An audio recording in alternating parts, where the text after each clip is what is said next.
و نرید ان نمن علی الذین استضعفوا فی الارض و نجعلهم ائمة و نجعلهم الوارثین.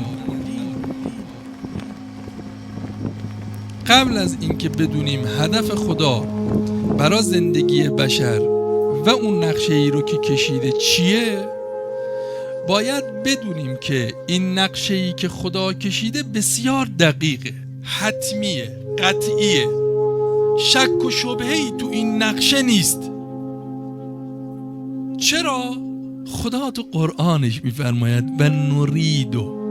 این نریدو یعنی خدا اراده کرده است، خدا خواسته، در اراده خدا آمده است.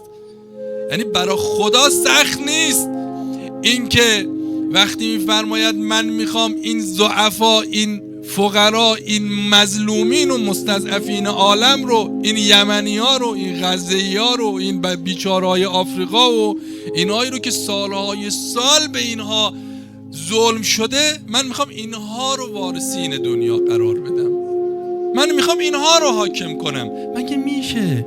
آمریکاست، انگلیسه، چه میدونم اینها هستن، اینا خیلی قویان و اینا موشک دارن، بمب دارن، وتو میکنن. میگه نه، خدا نرید و خواسته دیگه، اراده کرده. وقتی هم خدا خواست هیچ کسی نمیتونه جلوش رو بگیره، هیچ کسی توانایی مقابله در این زمینه رو نداره.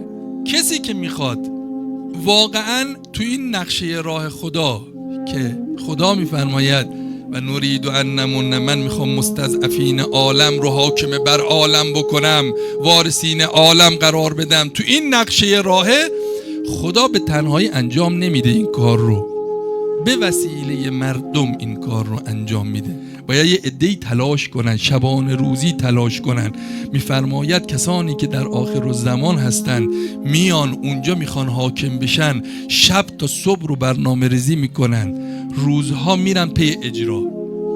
زمین خاک بستر سرشون میشه، آسمان سقف سرشون. یعنی آسایش رو از خودشون میگیرن برای اینکه حاکم کنن اون نقشه الهی رو. خدا یه توقعی داره، فقط تو این مسیر نقشه فردی نیست، باید جامعه‌ای که در اون زندگی میکنی هم اون رو هم حرکت بدی.